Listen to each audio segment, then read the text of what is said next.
ونستعينه ونستغفره ونعوذ بالله من شرور أنفسنا ومن سيئات أعمالنا من يهده الله فلا مضل له ومن يضلل فلا هادي له وأشهد أن لا إله إلا الله وحده لا شريك له وأشهد أن نبينا محمد عبد الله ورسوله صلى الله وسلم وبارك عليه وعلى آله وصحبه أجمعين يا أيها الذين آمنوا اتقوا الله حق تقاته ولا تموتن إلا وأنتم مسلمون أما بعد فإن أصدق الحديث كلام الله وخير الهدي هدي محمد صلى الله عليه وسلم وشر الأمور محدثاتها وكل محدثة بدعة وكل بدعة ضلالة وكل ضلالة في النار فقد قال الله تبارك وتعالى في كلامه بعد أعوذ بالله من الشيطان الرجيم يا أيها الذين آمنوا اتقوا الله ولتنظر نفس ما قدمت لغد واتقوا الله إن الله خبير بما تعملون. وعن عقبة بن عامر قال رسول الله صلى الله عليه وسلم إن مثل الذي يعمل السيئات ثم يعمل الحسنات كمثل رجل كانت عليه درع ضيقة قد خنقته ثم عمل حسنة فانفكت حلقة ثم عمل أخرى فانفكت أخرى حتى تخرج إلى الأرض. رواه أحمد موجم الأوسط وصححه الألباني. প্রশংসা মাত্র আল্লাহ সুবহানাহু ওয়া তাআলার, যিনি বিশ্ব জগতের একমাত্র মালিক। তিনি এক ও একক। যে আল্লাহ সুবহানাহু ওয়া তাআলা আমাদেরকে সৃষ্টি করেছেন এবং তার একত্বের শিক্ষা দিয়েছেন এবং তা গ্রহণ করার তৌফিক দিয়েছেন এবং আমাদেরকে তার একত্বের উপরে প্রতিষ্ঠিত রেখেছেন। আমরা সেই সব তার প্রশংসা করি, আলহামদুলিল্লাহ। সালাতু ওয়াস সালাম প্রিয় নবী মুহাম্মদুর রাসূলুল্লাহ সাল্লাল্লাহু আলাইহি ওয়াসাল্লামের প্রতি, যার উপরে সালাত এবং সালাম পাঠ করা আমাদের উপরে বাধ্যতামূলক করা হয়েছে। আল্লাহ সুবহানাহু ওয়া তাআলা যে ইবাদত রেখেছেন, একবার যদি কেউ তার নবীর উপরে সালাত এবং সালাম পাঠ করবে, আল্লাহর পক্ষ থেকে সে 10 বার সালাত এবং সালাম প্রাপ্ত হবে এবং 10টি পাপ মাফ হয়ে যাবে এবং 10টি মর্যাদা উঁচু হবে। এবং রাসূলুল্লাহ সাল্লাল্লাহু আলাইহি ওয়াসাল্লাম তিনি নিজেও আমাদেরকে বলেছেন আমরা যেন জুমার দিনে অধিক মাত্রায় তার উপরে সালাত এবং সালাম পাঠ করি, কেননা আমরা যখন তার উপরে সালাত পাঠ করব আমাদের নাম সহ তার কাছে পৌঁছাবে। আল্লাহুম্মা সাল্লি আলাইহি আল্লাহুম্মা বারিক আলাইহি। আজকের খুতবা একটা নতুন বছরের প্রথম খুতবা হিসেবে বিবেচিত। যদিও বর্ষবরণ বা নতুন বছর বলে ইসলামে তেমন কোনো দিক নির্দেশনা রাখা হয়নি, তবে গণনার ভিত্তিতে আমরা 12 মাসে গণনা পূর্ণ করি, যেমনটা আল্লাহ সুবহানাহু ওয়া তাআলার বিধানে রয়েছে। সেই সুবাদে নতুন করে আবার একটি বছর গণনা শুরু হবে। আমাদের তারিখ অনুযায়ী আজকে মুহররমের কত তারিখ এটা একটু পরে বলি। আজকে আমরা 1447 হিজরি পার করে 1448 হিজরিতে পদার্পণ করেছি। এর মাধ্যমে আমাদের বিগত একটা বছরের আমাদের আমলনামা যা আমরা প্রেরণ করেছি সেগুলো লিপিবদ্ধ হয়েছে। আমাদের যতটুকু বয়স নির্ধারণ করা হয়েছিল সেই বয়স থেকে একটি বছর সরে গেছে। আমরা কবরের তত কাছে চলে যাচ্ছি। এভাবেই একটি সময় আমাদের নির্ধারিত বয়স শেষ হয়ে যাবে, তারপর আমরা আবার যেখান থেকে এসেছি সেখানে আবার আমাদেরকে ফিরিয়ে নেওয়া হবে। তো আমরা নতুন বছর বলে থাকি বটে, কিন্তু অনেকে এর জন্য নানান আনুষ্ঠানিকতার মধ্য দিয়ে এটাকে উদযাপন করে থাকে। যদি এক কথায় বলি এর হুকুম সম্পর্কে, তাহলে ইসলামের কোনো বৈধতা নেই। সেটা ইংলিশ মাস হোক, বাংলা হোক অথবা আরবি হোক, বর্ষবরণের নামে যা দিয়ে উদযাপন করা হয় এগুলোকে ইসলামে বহির্ভূত কাজ বলা হয়েছে। এবং এটা এমন এক জাতির আমল, যেই জাতির থেকে কোনো কিছু নিতে আমাদেরকে নিষেধ করা হয়েছে। বিশেষ করে আমরা মুসলিম হয়েও আমরা যাদেরকে অনুসরণ করি, মূলত তাদের উদ্দেশ্য খুব খারাপ। এবং আল্লাহ সুবহানাহু ওয়া তাআলা, যিনি আমাদের স্রষ্টা, তিনি তাদের সম্পর্কে খুব ভালো জানেন। তাই তিনি আমাদেরকে কোরআনে নিষেধ করে দিয়েছেন এবং তাদের অন্তরের খবর সম্পর্কে আমাদেরকে জানিয়েছেন যে তারা এই চিন্তা চেতনা নিয়ে তোমাদের সাথে মিশবে। সেটা কি? কোরআনের একটি আয়াত আমি আপনাকে স্মরণ করিয়ে দিই। আপনি যদি উপদেশ গ্রহণ না করেন, তাহলে নিজেই নিজের ক্ষতির একমাত্র কারণ হবে। কোরআনে আল্লাহ সুবহানাহু ওয়া তাআলা অসংখ্য কথা বলেছেন। তার মধ্যে একটি আয়াত সূরা আলে ইমরান ৩ নম্বর সূরার ১০০ নম্বর আয়াতটি আপনি খুব গভীরভাবে গিয়ে পর্যালোচনা করবেন এবং আপনি এখান থেকে শিক্ষা নেবেন। আল্লাহ সুবহানাহু ওয়া তাআলা একেবারে মুসলিমদেরকে ডেকে বলতেছেন, ইয়া আইয়ুহাল্লাযীনা আমানু, হে ঈমানদাররা, ইন তুতিউ ফারিকাম মিনাল্লাযীনা উতুল কিতাব ইয়ারুদ্দুকুম বাদা ঈমানিকুম কাফিরিন। তোমরা যদি তোমাদের পূর্বের আহলে কিতাবদের কতকের অনুকরণ করো, তাহলে তারা তোমাদেরকে ঈমান আনার পরেও আবার কুফরের দিকে ফিরিয়ে নিয়ে যাবে। তাহলে এটা হচ্ছে তাদের উদ্দেশ্য। আল্লাহ সুবহানাহু ওয়া তাআলা তাদের আচরণটা এখানে পেশ করেছেন, উদ্দেশ্যটা পেশ করেছেন।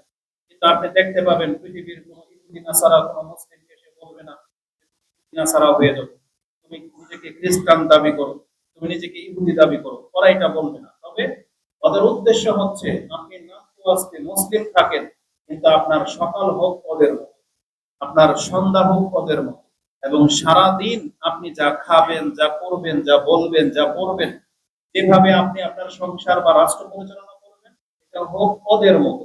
এটা করা যায়, কিন্তু নাম আপনার মুসলিম থাক, আপনার চেহারা, আপনার পোশাক আশাক, আপনার বিহেভিয়ার, আচরণ, লেনদেন সব ওদের মতো হোক। আর বাস্তবিক তাই হয়েছে। কিন্তু আমি আর আপনি নিজেকে মুসলিমই মনে করতেছি। এই যে খেলতামশার মাধ্যমে আমাদের পোশাক আশাক ওরা পরিয়ে দিয়েছে, আমাদের সময় ওরা মেনটেন করে। আল্লাহ সুবহানাহু ওয়া তাআলার ফজরের ওয়াক্ত নির্ধারণ করে দিয়েছেন, আপনি জীবনেও উদ্দেশ্যমূলক ভাবে ওঠার চেষ্টা করেননি, কিন্তু যেই দিন খেলাটা আপনার দলের খেলা ফজরের ওয়াক্তে পড়ে গেছে, আপনি ঠিক ওই সময়ই সজাগ। আপনি রাত ৩টা বাজে সজাগ, শুধু আপনার দলের খেলা চালু হবে বিদায়, এবং সেই টাইম আপনার জানা আছে এবং আপনাকে কেউ জাগাতে হয়নি, আপনি নিজে থেকে জেগে বসে আছেন, এর জন্য আনুষ্ঠানিকতা করেছেন। তাহলে ইহুদি নাসারা তো এইটাই চায়। আপনাকে বলতে হবে না আপনি খ্রিস্টান, আপনাকে ইহুদি বা কিছু আপনাকে বলতে হবে না। যে অবস্থায় আছেন সে অবস্থায় শুধু ওদের সাথে রাত জাগেন, ওদের সাথে মত্ত থাকেন, ওদের মতন কথা বলেন, ওদের মতো পোশাক পরেন, আর কি লাগে? আল্লাহ সুবহানাহু ওয়া তাআলা এটাই বলেছেন, ইয়ারুদ্দুকুম বাদা ঈমানিকুম কাফিরিন। ঈমান আনার পরেও তারা তোমাদেরকে কুফরের দিকে নিয়ে যাবে। অথচ ঈমান এবং ইসলামের মানে কি? একটা মানুষ স্বাভাবিক জীবনে থাকবে, আল্লাহ সুবহানাহু ওয়া তাআলার পক্ষ থেকে একটা নীতি বা একটা বিধান জারি করে দিবে, যারা এটা মেনে নেবে তারা মুসলিম, যারা মানবে না তারা যা ছিল তা। তাহলে আমরা নিজেদেরকে মুসলিম বলে দাবি করেও ওই পথ ছাড়তে পারিনি, ওই ডানে বামেই থেকে গেলাম, সোজা রাস্তায় আসতে পারলাম না। তাহলে এই মুসলিমত্ব তো আপনাকে আমাকে নাজাত দিবে না। আল্লাহ সুবহানাহু ওয়া তাআলা বলেছেন, বিজাতির অনুকরণ মুসলিমদের জন্য শোভা পায় না, এটা আমাদের জন্য হারাম করা হয়েছে। আল্লাহ সুবহানাহু ওয়া তাআলা তাই আমাদেরকে বলেছেন আমরা যেন ওই বর্ষবরণের নামে বিজাতির অনুকরণে না লিপ্ত হই, বরং আমাদের কি করা উচিত ছিল? একটা মুসলিম, চিন্তাশীল মুসলিম যদি সে কোরআন এবং সুন্নাহর দিক নির্দেশনা ফলো করত, তাহলে তাকে তো আজকে কান্না করা উচিত ছিল। বিগত একটা বছর আমার কাছ থেকে চলে গেল, আল্লাহ আমাকে বাঁচিয়ে রেখেছিলেন, সুস্থতায় রেখেছিলেন, নিরাপত্তায় রেখেছিলেন, রিজিক দিয়েছিলেন, আল্লাহর পক্ষ থেকে অনেক অনুগ্রহ নিয়ে বাঁচিয়ে রেখেছিলেন।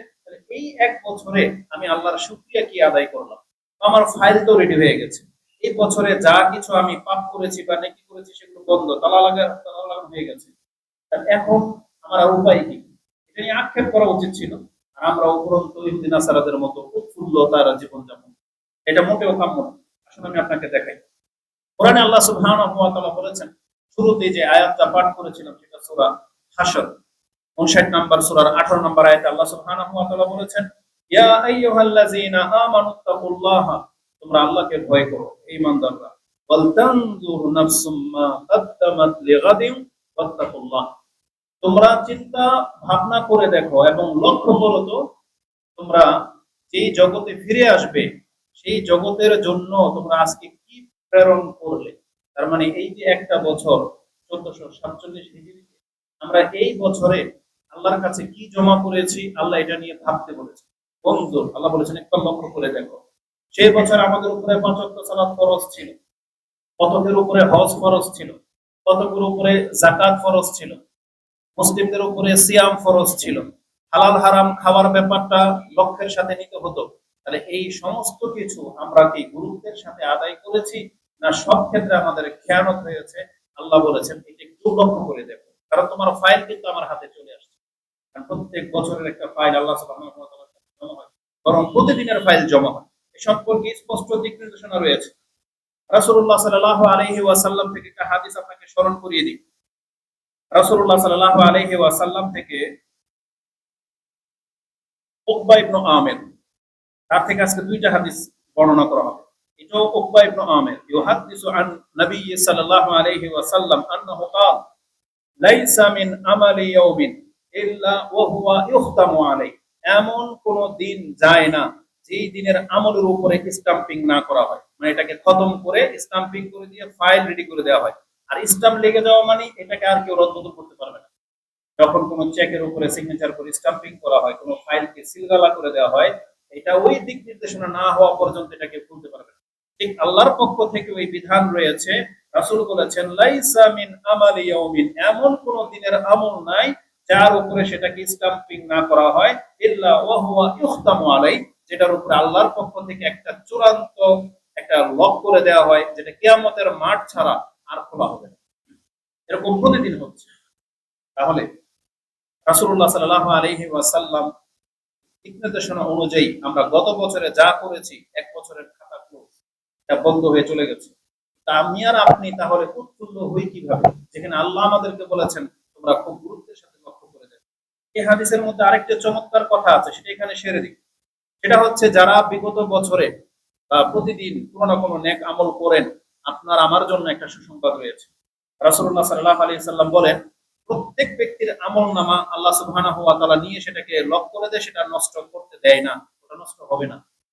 তারপরে এই সৎ ব্যক্তিদের সাথে আর কি আচরণ করা হয়, ফাইজা মারিদাল মুমিন, কোন মুমিন ব্যক্তি যখন অসুস্থ হয়ে পড়ে, এমন অসুস্থ যে সে আজকের 2 রাকাত সুন্নাহ করতে পারে, অসুস্থতা জনিত সিয়াম রাখতে পারেনি, তার মানে অভ্যাস ছিল আজকে এক পারা কোরআন তেলাওয়াত করা, সেটা সে পারেনি মাথা ব্যথার জন্য, বা কোনো অবস্থাতে সে তাহাজ্জুদ করতে পারে না, মানে এমন অসুস্থতায় সে পড়ে গেছে। আল্লাহ সুবহানাহু ওয়া তাআলা তাদের সাথে কি করেছেন? তখন ফেরেশতারা বলে কালাতিল মালাইকা, যে ফেরেশতা এই কাজটা করতো সে আল্লাহকে ডেকে বলে রব্বানা, হে আমাদের প্রতিপালক, আব্দুকা ফুলানুন কাদ হাবাসতাহু, আপনার এই বান্দা তো আটকে পড়ে গেছে, তার গিরা লেগে গেছে, সে তো এখন পড়তে পারতেছে না, সুন্নাহ পড়তে পারতেছে না, কোরআন পড়তে পারতেছে না। আল্লাহর পক্ষ থেকে বলা হয় ফায়াকুল, তাকে বলা হয় রব্বু আযজা ওয়া জাল ইখতিম লাহু, তার আমলনামার মধ্যে খতম মেরে দাও, আলা মিসলি আমালিহি হাত্তা ইয়াবরা আও ইয়ামুত, সে যে অবস্থায় আছে, এখন তো বিছানায় উঠতে পারতেছে না, ও বিছানায় যতদিন থাকবে ততদিন পর্যন্ত সে যে নেকিগুলো করতো সুস্থ থাকা অবস্থায়, ওই নেকিগুলো লিখে স্টাম্পিং করতে থাকবে। ততদিন পর্যন্ত হয় সে উঠে আবার ইবাদতে লিপ্ত হবে, আর যদি এই অবস্থায় সে অসুস্থ হতে হতে কবরে চলে যায়, তাহলে কবর পর্যন্ত, তার মৃত্যু পর্যন্ত তাকে এইভাবে আমলনামার মধ্যে নেকি লিখে দিয়ে সেটাকে ফাইল রেডি করে ফেলা হবে। আল্লাহর পক্ষ থেকে আদেশ করা। মুসনাদ আহমদে হাদিসটা এসেছে 17317 নম্বরে পেয়ে যাবেন। আল মাউজুম আল কাবিরা আলিল আওসাত, তাতে আপনি 782 তে পেয়ে যাবেন। তাহলে প্রত্যেক দিনের আমলের উপরে একটা স্বাক্ষর করা হয়, বা এটাকে চূড়ান্ত ভাবে গ্রহণ করা হয়, এটাকে ফাইল প্রস্তুত করা হয়। আমাদের ফাইল গত হয়ে গেছে। কোরআনে আল্লাহ সুবহানাহু ওয়া তাআলা এই কথাটাকে আরো গভীর ভাবে বলেছেন, অনেক বহুভাবে বলেছেন। আল্লাহ শপথ করে করে বলেছেন কি হবে সেই দিন। ওয়াইজাল জাহিমু সুইরাত, যেই দিন জাহান্নামকে তোমার সামনে একবারে জ্বলন্ত অবস্থায় পেশ করা হবে। ওয়াইজাল জান্নাতু উজলিফাত, আর জান্নাতকে একেবারে সবার নিকটে নিয়ে আসা হবে। দুইটা যেই ওয়াদা আমাদের সাথে করা হয়েছে, সেই দুইটা যখন বিচারের মাঠে বিচার শুরু হওয়ার আগে আমাদের চোখের সামনে তুলে ধরা হবে, আল্লাহ সেই দিনের কথা স্মরণ করিয়ে দিয়ে বলতেছেন আলিমাত নাফসুম মা আহদারাত, সেই দিন প্রত্যেক ব্যক্তি জেনে যাবে যে সে আজকে কি নিয়ে আসছে, তার সাথে আজকে কি জমা করে নিয়ে আসছে, এটা প্রত্যেক ব্যক্তি সেই দিন জেনে যাবে।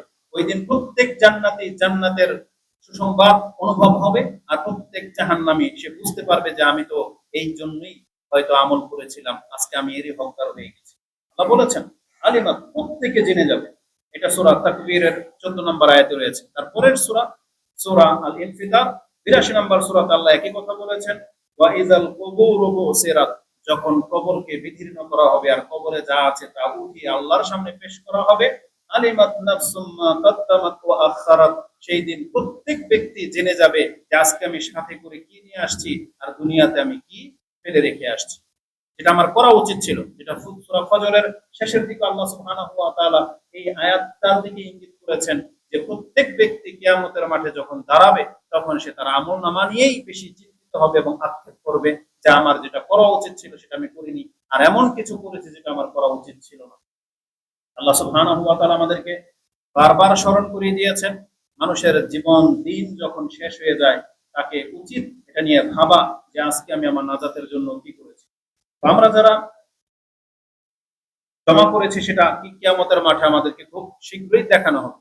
এবং এই কথাগুলো আল্লাহ কেন বলেছেন, কি করা হবে, আপনার আমার আমলনামা আমরা প্রত্যেকে দেখতে পাবো, কি করা হবে সেটাকে নিয়ে এটাও আল্লাহ সুবহানাহু ওয়া তাআলা আমাদেরকে বৃত্তান্ত জানিয়েছেন। এবং আল্লাহ বলেছেন সেই দিন প্রত্যেক ব্যক্তির একটা অনুপরিমাণ কর্ম যা সে করেছে তার বদলা না হয় সাজা তাকে পরিপূর্ণভাবে দেওয়া হবে, এটা আমাদেরকে জানানো হয়েছে। এবং রাসূলুল্লাহ সাল্লাল্লাহু আলাইহি ওয়াসাল্লাম তিনি তার জীবনের শেষ ভাষণ, যেটা বিদায় হজের খুতবা, তাতে তিনি যে কথাগুলো বলেছিলেন তার মধ্যে একটা কথা এটাও ছিল, তিনি বলেছিলেন আন্নাহু ক্বাল ওয়াসাতালকাউনা রাব্বাকুম, খুব শীঘ্রই তোমাদেরকে তোমাদের রবের সাথে সাক্ষাৎ করতে হবে। ওয়াসাতালকাউনা রাব্বাকুম ফায়াসআলুকুম আন আমালিকুম, আর তোমাদেরকে জিজ্ঞাসা করা হবে তোমাদের কর্ম সম্পর্কে, তোমাদের কর্ম সম্পর্কে তোমাদেরকে জিজ্ঞাসা করা হবে। তার মানে আল্লাহ সুবহানাহু ওয়া তাআলা কাউকে ছেড়ে দিবেন না, আল্লাহ প্রত্যেকের সাথে সাক্ষাৎ করবেন এবং তাদের কর্ম সম্পর্কে জিজ্ঞাসা করবেন। এটা ছিল বিদায় হজের খুতবার ভাষণের শেষ একটা কাজ। এবং রাসূলুল্লাহ সাল্লাল্লাহু আলাইহি ওয়াসাল্লাম সতর্ক করে বলেছিলেন, আলা ফালা তারজিউ বাদি দুল্লালান আও কুফফারান, খবরদার তোমরা আমার পরে কিন্তু আবার গুমরাহির এবং কুফরির পথ কিন্তু বেছে নিও। রাসূলুল্লাহ সাল্লাল্লাহু আলাইহি ওয়াসাল্লাম আমার সাথে ওয়াদা নিয়েছিলেন যে আমার পরে কিন্তু আবার তোমরা কুফরি বা গুমরাহির পথ বেছে নিও না। এবং একটা সতর্ক করেছিলেন, সেটা হচ্ছে পারান ও দুল্লালান ইয়াদরিবু বাদুকুম রিকাবা বাদ, তোমরা মুসলিম হয়ে আরেকটা মুসলিমের প্রাণ নিও না, তার মানে মুসলিম হয়ে মুসলিমের রক্ত ঝরায়ও না, এটা কিন্তু কুফরির পথ, এটা কিন্তু পথভ্রষ্টতার পথ। এটা বলে দিয়ে আল্লাহ সুবহানাহু ওয়া তাআলার কাছে রাসূলুল্লাহ সাল্লাল্লাহু আলাইহি সাল্লাম সাক্ষী নিয়েছিলেন, বলেছেন আল্লাহুম্মা হাল বাল্লাগতু, আল্লাহ আমি কি পৌঁছে দিয়েছি। যখন সাহাবায়ে কেরাম বলেছিলেন নাম আপনি পৌঁছে দিয়েছেন, তখন রাসূলুল্লাহ সাল্লাল্লাহু আলাইহি ওয়াসাল্লাম তিনবার আল্লাহকে সাক্ষী রেখে বলেছেন আল্লাহুম্মা আশহাদ, আল্লাহুম্মা আশহাদ, আল্লাহুম্মা আশহাদ, আল্লাহ তুমি সাক্ষী থাকো। এই সমস্ত মানুষ কিন্তু সাক্ষী দিয়েছে যে আমি আমার রিসালাতের দায়িত্ব পৌঁছে দিয়েছি। রাসূলুল্লাহ সাল্লাল্লাহু আলাইহি ওয়াসাল্লামের শেষ ভূমিকা, তারপর কিছুদিন তিনি বেঁচে ছিলেন, তারপর তার ইন্তেকাল হয়ে গেছে। কেন এতগুলো কথার মাঝে এই কথাটা বললাম, তার মানে এটা হচ্ছে ইসলামের সর্বশেষ দিক নির্দেশনা যে খুব শীঘ্রই আমাদেরকে আল্লাহর সামনে দাঁড়াতে হবে এবং আমাদের আমল সম্পর্কে কিন্তু জিজ্ঞাসা করা হবে। এটি ইমাম বুখারী রাহিমাহুল্লাহ তার কিতাবুল আযহা কুরবানির অধ্যায়ে এনেছেন 5550 নম্বর, এবং মুসলিমে হাদিসটি কিতাবুল কিসাস হত্যার অধ্যায়ে এনেছেন 4275। কোরআন এবং হাদিস থেকে আমরা যে দিক নির্দেশনা দিতে চাই বা নিতে চাই সেটা হচ্ছে, দেখেন আমাদেরকে উৎফুল্ল নয়, দিন শেষে আমাদেরকে আল্লাহর সামনে একটু দাঁড়াতে হবে এবং চিন্তাশীল অন্তর নিয়ে আল্লাহর কাছে সারা দিনের জন্য ক্ষমা চাইতে, ইস্তিগফার করতে হবে। এবং আমরা যা ভালো কিছু করেছি সেটা কবুল যোগ্য হলো কিনা আল্লাহর কাছে একবার সেটাকে পেশ করতে হবে যে আল্লাহ তুমি এটাকে কবুল করো। কারণ এটাই হচ্ছে আমাদের জীবন, এর মাঝে আমাদের বিচার হবে আমাদের কর্মের উপরই। এজন্য আমাদেরকে উৎফুল্লতা নয়, বরং আমাদেরকে চিন্তাশীল হতে হবে। আল্লাহ সুবহানাহু ওয়া তাআলা যেন আমাদেরকে তার দ্বীনের উপরে কায়েম রাখেন, আমিন। এবং বিগত দিনগুলোতে যারা ইবাদত করেছি গত বছর, আল্লাহ সুবহানাহু ওয়া তাআলার কাছে আমরা দোয়া করে আল্লাহ তুমি আমাদের কাছ থেকে এটা কবুল করো। এবং বাকি যতদিন পর্যন্ত পৃথিবীতে আল্লাহ তুমি বাঁচিয়ে রেখেছো, আল্লাহ আমাদেরকে এই হেদায়েতের উপরে ইবাদতের উপরে কায়েম রাখো, আমিন ইয়া রাব্বাল আলামিন। তৃতীয় পয়েন্টে যাওয়ার আগে এখানে একটা কথা বলে দিই। আজকে একটা জিনিস খুব ফিল হয়েছে, সেটা কি জানেন? আমরা মুসলিম হিসেবে অনেক সময় এমন কিছু কাজ করি তখন ধর্মীয় গুরুদের হুজুরদের ফতোয়ার অপেক্ষা করি না, মন থেকে এমন কিছু করি যেটা দেখতে হয়তো ভালো, যদিও সেটা ইসলামের সাথে সম্পর্কযুক্ত না। যেমন ঈদের দিনের কোলাকুলি, আপনি ঈদের দিনে কাউকে জিজ্ঞেস করে কোলাকুলি করেন না, অন্তর থেকে কেন যেন একটা উৎফুল্লতার সাথে আপনি একটা কাজটা করে ফেলতেছেন, এবং এটা আপনি একটা ধর্মীয় অনুভূতির ভিত্তিতে করেন, যদিও ধর্ম আপনাকে এটা শিক্ষা দেয় নাই। কেন বোঝাতে চাইলাম জানেন, বিষয়টা হচ্ছে আজকে আমাদের ধর্মকর্ম এমন ভাবে বিলুপ্তি হওয়ার পথে। আপনি ওই লোকগুলোর কথা স্মরণ করেন তো, যারা 1 জানুয়ারিতে 31st নাইট পালন করে, এদের কাফেরদের চাইতে মুসলিমদের সংখ্যা সবচেয়ে বেশি। তাদেরকে কোনো শিক্ষা দেয়নি, বা তারা যদি হুজুরদের কথা পাত্তাও দিবে না, যদি বলা হয় না জায়েজ, তাও তারা পাত্তাও দেবে না, এটা করে। বাঙালি হিসাবে 1 বৈশাখের দিন হুজুরদের ফতোয়া দেওয়া লাগে না, তারা এটাকে কর্ণগত করবে না, তারা নিজে থেকে এমন কিছু উদযাপন করে, এমন কিছু আবেগের সাথে করে ফেলে, তারা প্রমাণ করতে চায় তারা বাঙালি। আমার প্রশ্ন হলো, জায়েজ না জায়েজ সেটা তো আরেকটা জিনিস, যে না জায়েজ বললাম, কিন্তু মানুষ যখন ফিতরতি ভাবে বৈশাখ পালন করে বাঙালি হিসাবে, জানুয়ারি পালন করে ওই আপনার উন্নত বিশ্বের সাথে তাল মিলিয়ে, তাহলে মুসলিমত্বের হিসাবে তারা মুহররমের কয় তারিখ আজকে, এই জন্য প্রথম তারিখটা বলিনি, আমি যখন হাত তুলতে বলি ম্যাক্সিমাম মানুষ বলতে পারবেন আজকে মুহররমের কয় তারিখ। মুহররম মাস শুরু হয়েছে এটি অনেকে জানেন। কোন খবর মিডিয়াতে এই সম্পর্কে তো ওই যে তথাকথিত চেতনাবাদী দলের কেউ তাদের মধ্যে মুসলিম নাই, তারা কি স্ট্যাটাস দিয়েছে যে আমরা তাহলে যেভাবে 1 বৈশাখ পালন করেছি, যেভাবে আমরা 31st নাইট পালন করি, এই মুহররমে কিছু একটা করতে হবে, এমন কোন দিক নির্দেশনা কেউ কি দিয়েছে? দেখাইতে পারবেন না। তার মানে ইসলামের যে কোনো বিষয়ের সাথে তারা এমন ভাবে পিঠ ফিরিয়েছে, যেগুলোতে এখন আর বলার অপেক্ষা রাখে না। কতটা নিচে নামলে মানুষ এমনটা হতে পারে। আরে যদি এমন হতো যে তারা 31st নাইটের মতো, বৈশাখের মতো মুহররম নিয়ে মেতে উঠেছে, আমরা এখান থেকে ফতোয়া দিতাম যেটা জায়েজ নাই, এগুলো করা ঠিক না, কিন্তু প্রয়োজনই পড়ে না, কারণ আপনি নিজে এটাকে এমন ভাবে উৎখাত করে ফেলে দিয়েছেন, এখানে জায়েজ না জায়েজের বিষয়ই নেই, মানে আপনি মুসলিম এটা প্রমাণ করারও কিছু নেই। খুব আশ্চর্যের একটা ব্যাপার, অথচ ম্যাক্সিমাম মানুষ জানে না যে আজকে কয় তারিখ। আল্লাহ সুবহানাহু ওয়া তাআলা আমাদেরকে হেদায়েত দান। মুহররম শুধু জানুয়ারির মতো না, জেনে রাখেন, মুহররম শুধু বৈশাখের মতো না, মুহররমের আলাদা একটা মর্যাদা আছে। এটা হক রাখে যে এটা আপনি উদযাপন করবে, এটা হক রাখে, কারণ মাসটাই এমন মর্যাদা করবে, কিন্তু তারপর আপনার অন্তর কোনোদিন এদিকে ঝুঁকি নেই। কেন? কারণ এটা নিয়ে অ্যাডভার্টাইজ নাই, এটা নিয়ে কোনো রকমের তৎপরতা নাই, এটা মুসলিমত্বের সাথে আছে, এটা নিয়ে কোনো হেডেক নাই কোনো ব্যক্তি। এটা খুবই আশ্চর্যজনক ব্যাপার। এই মুহররম মাস আল্লাহ সুবহানাহু ওয়া তাআলার পক্ষ থেকে একটি মর্যাদাপূর্ণ মাস। আলহামদুলিল্লাহ, যদি আপনারা না জেনে বা উপেক্ষা করেছেন, আমরা বলবো আলহামদুলিল্লাহ যে এই নাজায়েজ কোনো কিছু মুহররমের সাথে আপনারা করেনি, আলহামদুলিল্লাহ। তাহলে এবার আসুন, এই মুহররম মাস যেহেতু আজকে মুহররমের আমাদের তারিখ অনুযায়ী আজকে 3 তারিখ, সৌদি আরব আজকে 4 তারিখ, সেই হিসাবে আগামী 10 তারিখ, আগামী 10ই মুহররম পড়েছে আগামী জুমা। তো মুহররম মাস এককভাবে বা স্বতন্ত্রভাবে এই পুরো মাসটি হচ্ছে একটা মর্যাদাপূর্ণ মাস। তত খুতবাগুলো যাদের স্মরণে আছে তারা বুঝতে পারেন যে মুহররম মাসের একটা মর্যাদা হলো, এটা হলো হারাম মাস। যে 4টা মাস হারাম, তার প্রথম হচ্ছে এই মুহররম, এবং এই সম্পর্কে আমরা বিস্তারিত আলোচনা করেছি। এই সম্পর্কে আপনি সূরা তাওবার 36 নম্বর আয়াতে পেয়ে যাবেন, এবং বুখারীতে তাওহীদের অধ্যায়ে 6893 নম্বর হাদিস, মুসলিমে 30 নম্বর অধ্যায়ের 19 নম্বর পর্বের 3179 নম্বর হাদিস, সেগুলোতে আপনি পেয়ে যাবেন। এই মুহররমের মাস হচ্ছে হারাম মাস, মানে সম্মানিত মাস, এবং এটা হচ্ছে আল্লাহর পক্ষ থেকে নির্ধারিত একটা মাস, যে মাস দিয়ে আরবি মাস শুরু হয়েছে। এখানে একটা কথা বলে যে আমি একটা পয়েন্ট ছেড়ে দিয়েছি, যেটা খুতবাকে খুব সংক্ষিপ্ত করার জন্য। আপনি সূরা বাকারার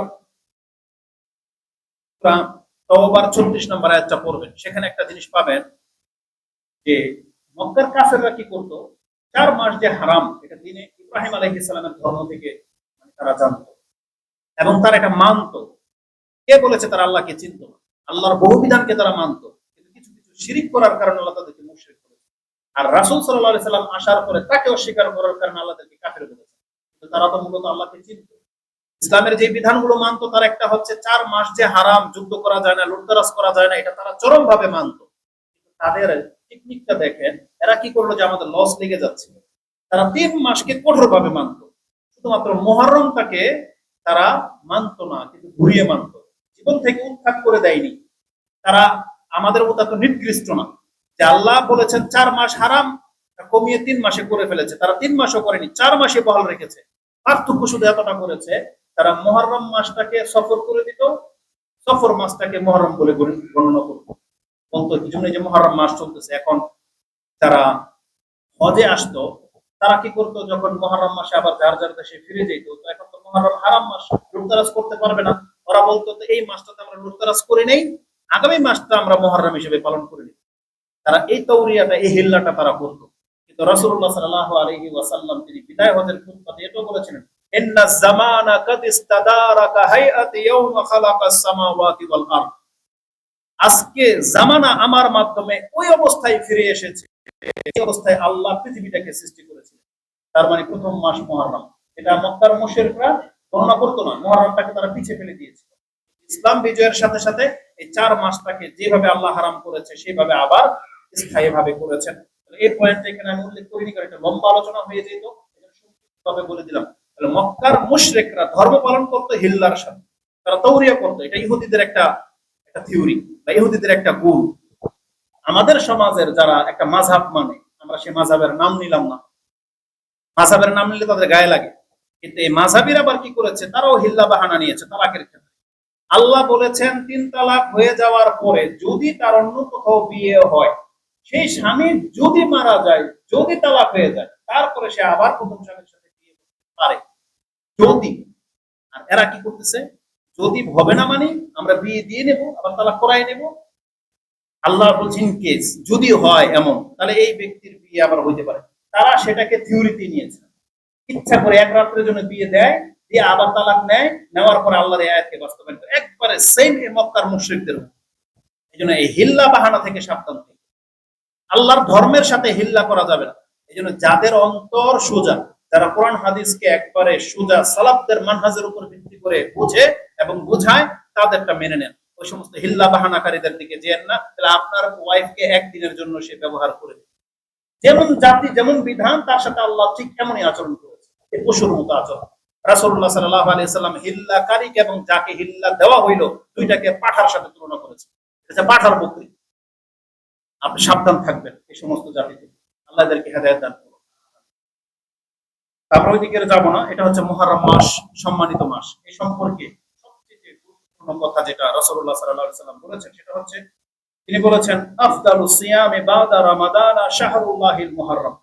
তার মানে মুহররমের সিয়ামটাকে বলতে গিয়ে তিনি ভাষাটা এমন ব্যবহার করেছেন যে রমজান মাসের সিয়ামের মর্যাদার পরে যদি কোনো সিয়ামের মর্যাদা থাকে সেটা হচ্ছে আল্লাহর মাস মুহররমের সিয়াম, মুহররম মাসের সিয়াম। মুহররম মাসের সিয়াম বলতে গিয়ে তিনি শাহরুল্লাহ শব্দটা উচ্চারণ করেছেন, আল্লাহর মাস মুহররম মাসের সিয়াম। তার মানে এই যে শাহরুল্লাহ শব্দটা মুহররমের সাথে লেগে যাওয়ার কারণে সমস্ত মাসের চেয়ে মুহররমের মর্যাদা এই দিক দিয়ে বেড়ে যাচ্ছে। কেন? যখনই কোনো কিছু আল্লাহর সাথে লাগিয়ে দেওয়া হয় সেটা আপনি জানেন, যেমন কিতাবুল্লাহ, আল্লাহর কিতাব, এটার মান কেমন? সবচেয়ে বেশি। বাইতুল্লাহ, এই ঘরগুলা কার? আল্লাহর ঘর। রাসূলুল্লাহ, এটা হচ্ছে আল্লাহর রাসূল। তার মানে যা কিছু আল্লাহর সাথে লেগে যাবে তার মর্যাদা অটোমেটিকলি বেড়ে যাবে, আর কোনো কিছু দেখার প্রয়োজন হবে না। মুহররম মাসের সাথে আল্লাহ লাগিয়ে দেওয়া হয়েছে, তার মানে শাহরুল্লাহ, এটা হচ্ছে আল্লাহর মাস। যদিও 12 মাসে আল্লাহ, কিন্তু অন্য কোনো মাসের ক্ষেত্রে রমজানকেও শাহরুল্লাহ বলা হয়নি, মুহররমকে শাহরুল্লাহ বলা হয়েছে। এটা থেকে উলামায়ে কেরাম এটা ইস্তেমবাত করেছে যে মুহররমের মর্যাদা অত্যন্ত গভীর। যে হাদিসটা আপনি ইমাম মুসলিম 2645 পেয়ে যাবেন। তাহলে এটা হচ্ছে আল্লাহ সুবহানাহু ওয়া তাআলার মাস, মুহররম মাস। আর এই মাস হচ্ছে বিজয়ের মাস। আপনি ইতিহাস পড়লে দেখতে পাবেন এই মুহররম মাসে ইসলামের বিজয়ী আল্লাহ করেছিলেন। সবচেয়ে বড় শত্রু নবীদের ফেরাউনকে আল্লাহ সুবহানাহু ওয়া তাআলা মুহররম মাসের 10 তারিখে উড়িয়ে দিয়েছিলেন এবং পুরো বনী ইসরাইল জাতিটাকে আল্লাহ সুবহানাহু ওয়া তাআলা বিজয়ী করেছিলেন, নাজাত দিয়েছিলেন। 10 তারিখ। তো এটা ছিল মুহররম মাস সম্পর্কে সংক্ষিপ্ত কথা। যেটা আগামী খুতবা মুহররমের 10 তারিখে পড়ে গেছে, তাহলে আশুরা সম্পর্কে বিস্তারিত আমরা সেই খুতবার জন্য রেখে দিচ্ছি। আজকে আপাতত শুধু 10 তারিখ সম্পর্কে এতটা বলবো। প্রত্যেক মাসেই নিজস্ব কিছু দিন থাকে খাস, যেমন রমজান মাসের ছিল বদর, জিলহজ মাসের ছিল 10 দিন বা ইয়াউমুন নাহার। ঠিক মুহররমেও এই 10 দিন গুরুত্বপূর্ণ। একটা বর্ণনায় পাওয়া যায় যে মুসা আলাইহিস সালাম যে তুর পাহাড়ে 40 দিন অবস্থান করেছিলেন, 30 দিন ছিল জিলহজ মাসের 30 দিন। জিলহজ মাস যখন শেষ হয়ে যাবে তখন তিনি ফিরে আসতে চেয়েছিলেন, আল্লাহ তাকে অতিরিক্ত আরো 10 দিন অপেক্ষা করতে বললেন। একটা মত হলো সেই 10 দিন ছিল মুহররমের। আরেকটা বর্ণনা আসছে না, সেটা ছিল জিলকদের 30 দিন আর জিলহজের 10 দিন ছিল এই 40 দিন। এটা এটা হচ্ছে বেশি শক্তিশালী ওই মতটা। তবে এটাও একটা মত, এটাকে কেউ দুর্বল বলেনি, এটাও হতে পারে। এটা যদি হয় তাহলে মুহররমের 1 থেকে 10 দিন এটাও মর্যাদাপূর্ণ বিশেষ 10টা দিন। এবং এই দিনের মধ্যে 10 মুহররম হচ্ছে সব থেকে বিশেষ দিন, যেই দিনের আলাদা একটা নাম আছে, সেটা হচ্ছে ইয়মে আশুরা। যদিও আশুরা আশুরা থেকে মানে দশমকেই আশুরা বলা হয়, অন্য কোন মাসের দশম দিনকে আশুরা বলা হয় না। যখনই আশুরা শব্দটা উচ্চারণ হয় প্রত্যেকটা মুসলিম এটা বুঝে যায় সেটা হচ্ছে মুহররমের 10 তারিখ। তার মানে এটা হচ্ছে এই দিনের খাস নাম ইয়মে আশুরা। এই ইয়মে আশুরার একটা মর্যাদা আছে, আগে বলেছি পৃথিবীর ইতিহাসে সবচেয়ে বড় দিন যেটাকে বলা হয় সেটা হচ্ছে এই ইয়মে আশুরা, মুহররমের 10 তারিখের দিন। এই সম্পর্কে আপনাকে একটা দিক নির্দেশনা দেব। যেমন একটা দিন আশ্চর্য হয়ে যাবেন যদি মুহররমের 10 তারিখ সম্পর্কে নিয়ে আপনি স্টাডি করেন, তাহলে দেখতে পাবেন এটার মান হচ্ছে ইব্রাহিম আলাইহিস সালামের মতো। কেমন জানেন ইব্রাহিম আলাইহিস সালামের মান কেউ জানেন? তিনি এমন এক ব্যক্তি, তাকে পৃথিবীর অর্ধেক মানুষের থেকে বেশি তাকে নেতা হিসাবে মানে, শ্রদ্ধার সাথে মানে। ইহুদিরা তাকে মানে, খ্রিস্টানরা তাকে মানে, মক্কার মুশরিকরা তাকে মানত এবং সমস্ত মুসলিমরা তাকে মানে। মানে আল্লাহর পক্ষ থেকে পৃথিবীতে যত কিতাবধারীরা আছে সবাই ইব্রাহিম আলাইহিস সালামকে সম্মান করে, কারণ তারা সব তার সন্তান, তার থেকে আসছে। ইহুদি নাসারা সবাই মুহাম্মদ সাল্লাল্লাহু আলাইহি সাল্লামকে গালি দিবে, কিন্তু ইব্রাহিম আলাইহিস সালামের নামটা শ্রদ্ধার সাথে। ইব্রাহিম আলাইহিস সালামের জামান এই মুহররমের দিনের হচ্ছে সেই মান। কেন? ইহুদিদের কাছেও 10 তারিখের মর্যাদা সবচেয়ে বেশি, খ্রিস্টানদের কাছেও এই মুহররমের 10 তারিখের মর্যাদা সবচেয়ে বেশি, মক্কার মুশরিকরাও এই মুহররমের 10 তারিখকে মানত, আর ইসলামে এটাকে বহাল রাখা হয়েছে। খুব আশ্চর্য একটা ব্যাপার। এই সম্পর্কে বহু কথা আছে। একটা হাদিস নিয়ে নেন। আনা আয়েশা কানু ইয়াসুমুনা আশুরা ক্বাবলা আইয়ুফরাদা রমাদান। তিনি বলতেছেন মক্কার মুশরিকদের সম্পর্কে এবং মুসলিমদের সম্পর্কে, রমজান মাসের সিয়াম পালন ফরজ হওয়ার আগে এই মুহররমের সিয়ামটা আমাদের জন্য বাধ্যতামূলক ছিল, বা তৎকালীন লোকেরা এটাকে বাধ্যতামূলক হিসেবে সিয়াম পালন করত। ওয়াকানা ইয়াউমা, আর এই দিনটাকে তুস্তারু ফিহিল কাবা, এবং মক্কার মুশরিকরা তারা এই দিনে কাবার গিলাফকে পরিবর্তন করত। এই হাদিসটা ইমাম বুখারী কোট করেছেন 1592। আপনারা বিগত বছরগুলোতে লক্ষ্য করেছেন কাবা ঘরের এই 1300 বছর ধরে মানে ইসলাম মানে মূল স্বর্ণযুগটা পার হওয়ার পর কে যেন এটা পরিবর্তন করেছিল, তারা এই 1300 বছর ধরে কাবার গিলাফ পরিবর্তন করত আরাফার দিন। যখন হাজিরা সব আরাফার ময়দানে চলে আসতো, তখন ওই 9 তারিখে, জিলহজের 9 তারিখে কাবার গিলাফ পরিবর্তন করা হতো। কিন্তু বিগত আমি 3, 4, 5 বছর ধরে লক্ষ্য করতেছি, দেখতেছি যে না, তারা আগের নিয়মে ফিরে আসছে। তারা এখন মুহররম মাসে কাবার গিলাফ পরিবর্তন করে, আর সেটা 10 তারিখে করে না। যদিও মক্কার মুশরিকরা মানে কুরাইশরা 10 তারিখে করতো, কিন্তু বর্তমান সরকার সেটাকে 1 তারিখে নিয়ে আসছে। তার মানে মুহররমের 1 তারিখে কাবার গিলাফ পরিবর্তন করার ঘটনা ফিরে আসছে। আলা কুলি হাল, এটা আমরা ধর্মের পক্ষে বিপক্ষে নেব না। তার মানে এটা খুব পুরানো ইতিহাস। আয়েশা রাদিয়াল্লাহু তাআলা তার ছোটবেলার কথা বলতেছেন, ওয়া কানা ইয়াউমা তুস্তারু ফিহিল কাবা। তারা জাতিরা ওই 10 তারিখের দিনই কাবার গিলাফ পরিবর্তন করত। আর এটা রাসূলুল্লাহ সাল্লাল্লাহু আলাইহি ওয়াসাল্লাম, তো রাসূল সাল্লাল্লাহু আলাইহি ওয়াসাল্লাম পরবর্তীতে এটাকে বহাল রাখেন, এটা জাতির উপরে ছেড়ে দিয়েছেন। এটা কোনো এমন কোনো বিষয় না যেটা পরিবর্তন করতেই হবে, করলে কি আর না করলে কি, এটা রাসূল সাল্লাল্লাহু আলাইহি ওয়াসাল্লাম থেকে পাওয়া যায় না। তবে রাষ্ট্রীয় দায়িত্ব হিসেবে এটা আল্লাহর ঘরকে একবার পরিবর্তন করা হয়, সাজানো হয়, এটা একটা ভালো জিনিস আমরা বলতে পারি। তারিখ আল্লাহ যেটাই হোক, তবে তারা মুহররমের 1 তারিখ থেকে শুরু করেছে, যেমন গত 3 দিন আগে আপনারা দেখেছেন কাবার গিলাফকে পরিবর্তন করা হয়েছে। এটা সম্পর্কে পাওয়া যায় যেটা একবারে পূর্বপুরুষদের থেকে আসছে। এটা বোঝা যায় যে মক্কার মুশরিক যারা, পৌত্তলিক যারা, তারাও 10 মুহররমকে এতটা মানত যে সেই দিন তারা কাবা ঘরের গিলাফকে পরিবর্তন করে। এটা হচ্ছে প্রমাণ। আশ্চর্য বিষয় হলো যে এই 10 তারিখের মর্যাদাকে ইসলামেও বহাল রাখা হয়েছে।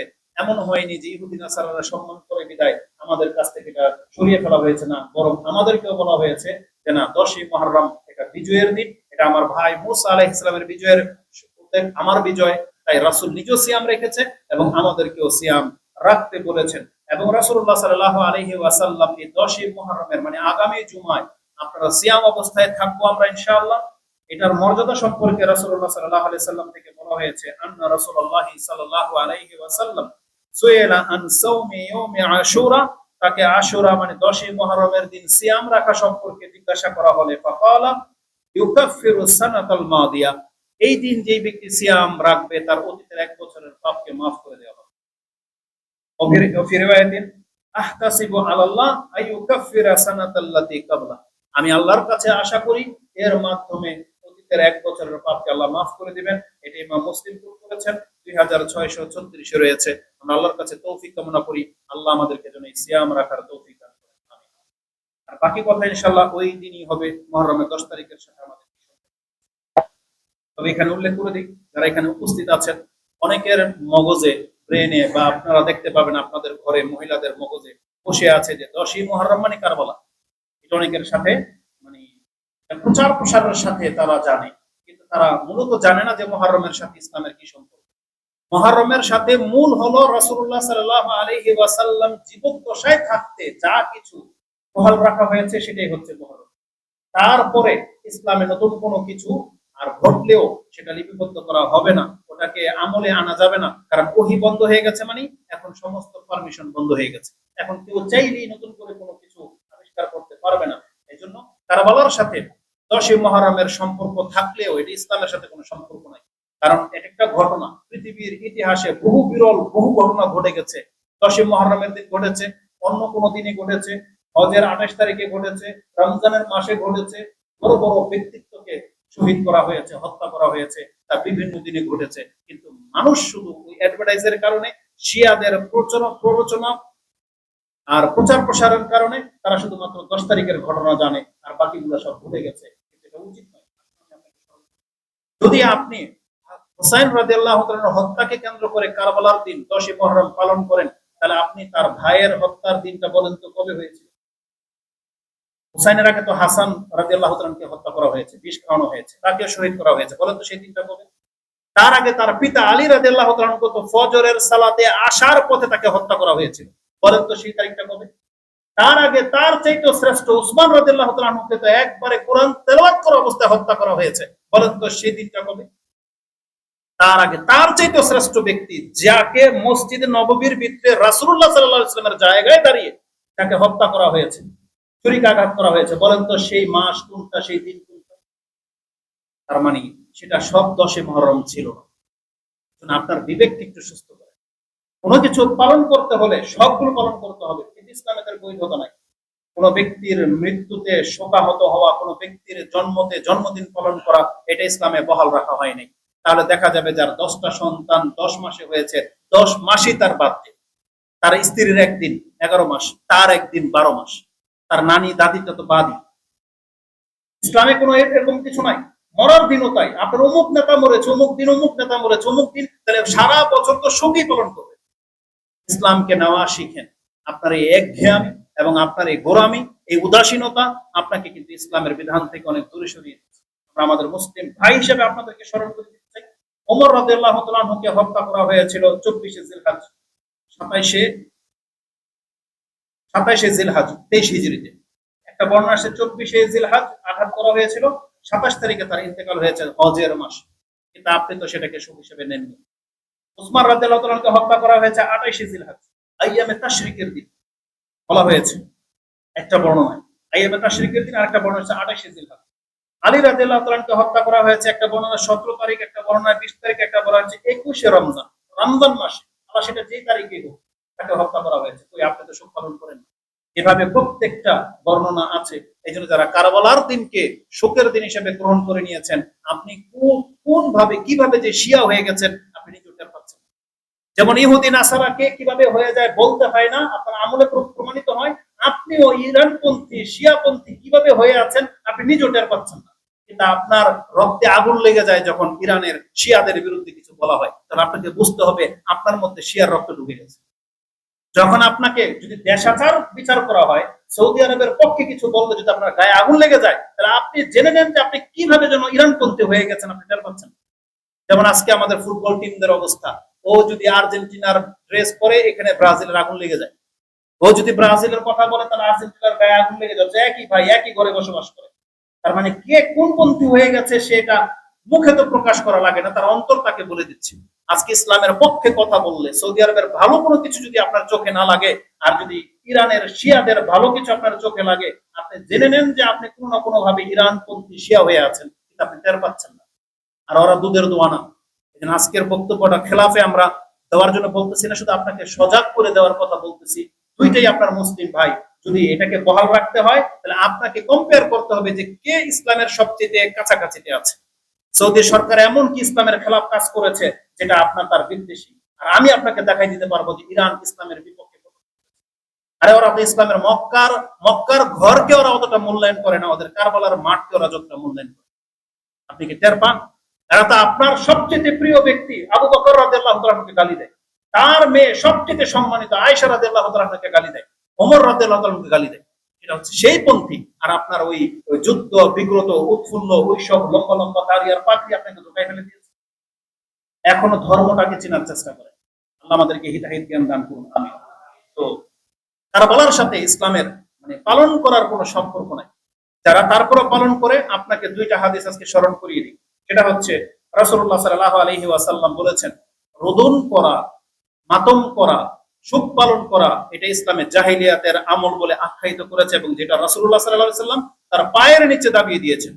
যে তিনি বলেছিলেন, কুল্লু মাউদিইন মিন আমরিল জাহিলিয়া তাহতা কাদামাইয়া মাউদুন। আজকে জাহিলিয়াতের সমস্ত রীতিনীতি আমি আমার পায়ের নিচে দাবিয়ে দিলাম। তার মানে এটা যেন আর মাথা ছাড়া দিয়ে উঠতে না পারে। কিন্তু তারপরও সুদ জেগে গেছে, তারপরও রোদন জেগে গেছে, ওই কি বলে এটাকে মাতম জেগে গেছে, সুদ দিবস জেগে গেছে। এগুলো হচ্ছে জাহিলিয়াতের কথা। রাসূলুল্লাহ সাল্লাল্লাহু আলাইহি ওয়াসাল্লাম থেকে একটা শক্ত হাদিস আপনি নিয়ে নেন। লাইসা মিন্না, রাসূল বলেছেন, তারা আমার উম্মতের অন্তর্ভুক্ত হইতে পারে না, মান লাতামা আও দারাবা আল খুদুদা, যারা তাদের গাল চাপটায়, একবারে ব্যথিত হলে বুকে থাবড়ায়। আল্লাহর রাসূল সাল্লাল্লাহু আলাইহি সাল্লাম বলেছেন তারা আমাদের অন্তর্ভুক্ত নয়। অশাক্কাল জুয়ুবা, যারা কোনো ব্যথিত হলে গড়াগড়ি খায় আর জামা কাপড়, মহিলাদের স্বভাব দেখবেন বড় ধরনের আক্ষেপ হাইল চাষ করলে প্রথম তাদের আগে কাপড়। একটা নির্লজ্জকর অবস্থা। এটা কোনো মুসলিম মহিলার আচরণ হইতে পারে না। সে গড়াগড়ি দেয়, একবারে উলটপালট হয়ে যাচ্ছে, কেউ তাকে ধরে রাখতে পারে না, তার কাপড় খুলে যাচ্ছে। না, রাসূলুল্লাহ সাল্লাল্লাহু আলাইহি সাল্লাম বলেছেন, লাইসা মিন্না, তারা আমাদের অন্তর্ভুক্ত না। এজন্য আমাদের মহিলারা যারা উপরে আছেন, আপনারা এখান থেকে কিছু নেওয়ার চেষ্টা করেন। আপনার জীবনের এমন কোনো ব্যথা আল্লাহ দেবে না যে আপনি শরীয়তের বহির্ভূত কোনো কাজে লিপ্ত হয়ে যান। আপনাকে আপনার অজ্ঞতায় এমনটা করায়। আপনি ধৈর্য ধারণ করার শিখেন, এবং আপনার যে সন্তান কলিজার টুকরা আল্লাহ দিয়েছে, সেটা যেমন আল্লাহ দিয়েছে, আল্লাহ সেটা নেওয়ারও ক্ষমতা রাখে। আপনি তাকে একটু টুশব্দ করার ক্ষমতা রাখেন, কারণ তিনি আমাদের রব, আমরা তার গোলাম। তিনি যা চায় আমাদের সাথে আচরণ করবে, এটা মেনে নেওয়াটাই হলো বন্দিগি। আল্লাহ আমাদেরকে তা মেনে নেওয়ার তৌফিক দান করুন। রাসূলুল্লাহ সাল্লাল্লাহু আলাইহি সাল্লাম বলেছেন, ওয়াদা বিদাল জাহিলিয়া, যারা আত্মীয় স্বজন মরে গেলে, আপনজন মরে গেলে যারা জাহিলিয়াতের মুখ ডাক ডাকে, হায় আমার পাহাড়, হায় আমার অমুক, হায় আমার হিরু, হায় আমার তমুক, এই যে বলে যারা চিৎকার করে, রাসূল বলেছেন এগুলো হচ্ছে সব জাহিলিয়াতের মহিলাদের আচরণ। এটা কোনো মুসলিম ব্যক্তি হইতে পারে না যে আমার অমুক তমুক এ হয়ে গেছে, সে হয়ে গেছে। আমার মনে আছে আমাদের কোন এক পরিচিত লোক, আমি যখন সৌদি আরব থেকে 2007-এ আসি, অনেকদিন পর তাদের সাথে দেখা। তার কি ঘটেছে আমি শুনেছি। তার এক ছেলেকে ক্রস ফায়ারে হত্যা করে দেওয়া হয়েছে, আরেক ছেলেকে ওই জুটের ব্যবসা কেন্দ্র করে ওখানে কুপিয়ে হত্যা করে দেওয়া হয়েছে, আরেক ছেলেকে কুপিয়েছে কিন্তু মরেনি। কিন্তু একদিন মানবতা যেটাকে বোঝায় দেখা হয়েছে, আমাদের সাথে ক্লাসমেট ছিল, তার মাকে আমি জিজ্ঞেস করলাম কেমন আছে। সুবহানাল্লাহ, আল্লাহ সম্পর্কে এত বাজে মন্তব্য করেছেন, তখন আমার নিজের উপরে তো আক্ষেপ হয়েছে যে আল্লাহ আমার মাফ না করে, যে আমার অপরাধ তাকে আমি জিজ্ঞেস কেন করলাম আপনি কেমন আছেন। একটা মুসলিম তো এমন হইতে পারে না। তার জীবনের কি ব্যথা আপনার হয়েছে যে আপনি আল্লাহকে এমন বাজে মন্তব্য করবেন। একটা মানুষের জীবনের অবস্থা তেমন হইতে পারে না। আপনি আল্লাহকে এটা জানেন, ওমা কাদারুল্লাহ হাক্কা কাদিরি, তারা মানুষ এমন চরিত্রের হয়ে গেছে যে আল্লাহকে সঠিক মূল্যায়ন করতে জানলো না। আল্লাহ, আপনি তাকে চিনার চেষ্টা করেন, কার সম্পর্কে আপনি কি বলেন, কে তিনি, জানতে হবে প্রত্যেকটা মুসলিমকে। একজন মানুষ এইভাবে দুঃখ পেলে, আক্ষেপ করলে, আল্লাহকে এইভাবে মন্তব্য করা, আপনি আপনার নবায়ন করতে হবে ঈমানকে। আপনি তওবা করেন, ঈমান নিয়ে আসেন। প্রত্যেক ব্যক্তিকে বলবো আপনি আল্লাহ সম্পর্কে আগে জানার চেষ্টা করেন। রাসূলুল্লাহ সাল্লাল্লাহু আলাইহি ওয়াসাল্লাম থেকে দ্বিতীয় হাদিস আমি আপনাকে শোনাই। রাসূল বলেছেন, আরবাউন মিন উম্মতি মিন আমরিল জাহিলিয়া, আমার উম্মতের মাঝে ওই চারটা জাহিলিয়াতের স্বভাব বিদ্যমান থাকবে। লা ইয়াতরুকুহুন্না, তারা সেগুলোকে ছাড়তে চাইবে না। ওয়াকালা নাইহা, সেটা হচ্ছে রোদন করা। কেউ মরে গেলে রোদন করা, এটা হচ্ছে আমরুল জাহিলিয়া। তারপরে বলা হয়েছে, ইজা লাম তাতুব ক্বাবলা মাউতিহা তুকামু ইয়াউমাল কিয়ামাতি ওয়া আলাইহা সিরবা সিরবালুন মিন কাতিরান। কাতিরানের ব্যাখ্যায় বলা হয়েছে একটা হচ্ছে উত্তপ্ত আগুনের গোলা, অথবা বলা হয়েছে আলকাতরা, যেটা তার কাপড়ের মধ্যে লাগিয়ে দেওয়া হবে। এই যে যারা কেউ মরে গেলে রোদন করে আর ওই যে দাপড়ায় কাপড় ছিঁড়ে ফেলে, ঠিক এটা দুনিয়াতে যেভাবে সে করেছে, আল্লাহ সেটাকে হাকিকতে বদল করে দিবে। তার গায়ের মধ্যে এমন চুলকানি বা এমন লেলিহান আগুন পরিয়ে দেওয়া হবে, সে ঠিক এইভাবে হাসরের ময়দানে ছটফট করবে। তাদেরকে, যেই ব্যক্তি বিনা তওবায় মরে যাবে। এই জন্য যারা এমনটা করে ফেলেছেন, আপনি তওবা করে নেন, আল্লাহ মাফ করবে। এবং যারা উপস্থিত আছেন, অদূর ভবিষ্যতে আপনার আমার জীবনে এমন কোন ঘটনা যদি না না ঘটুক, যদি ঘটে, আপনি শিক্ষা নেন, খবরদার কোন এভাবে রোদন করবেন না। আল্লাহ সম্পর্কে এবং ইসলাম সম্পর্কে আপনি এতটা উদাসীন হবেন না। ইমাম মুসলিম রাহিমাহুল্লাহ এটা কোট করেছেন, 2049 রয়েছে। এটা ছিল আজকের খুতবার মূল বিষয়। কারবালার সাথে শোক পালন করার ইসলামের কোনো সম্পর্ক নাই, কারণ মুহররম মাস এটা শোকের মাস নয়। বহু মূর্খ মুসলিম আছে যে মুহররম মাসে বিয়ে পর্যন্ত করে না। এটা এসেছে ওই শিয়াদের কাছ থেকে। অথচ আপনি অজ্ঞতাবশত এই কাজটা করে যাচ্ছেন, এটাতে কোনো বাধা বিঘ্ন নাই। আল্লাহ সুবহানাহু ওয়া তাআলা আমাদেরকে হেদায়েত দান। আকুলু লিকাউলি হাযা আস্তাগফিরুল্লাহ লি ওয়া লাকুম ওয়া লিসাইরিল মুসলিমিন।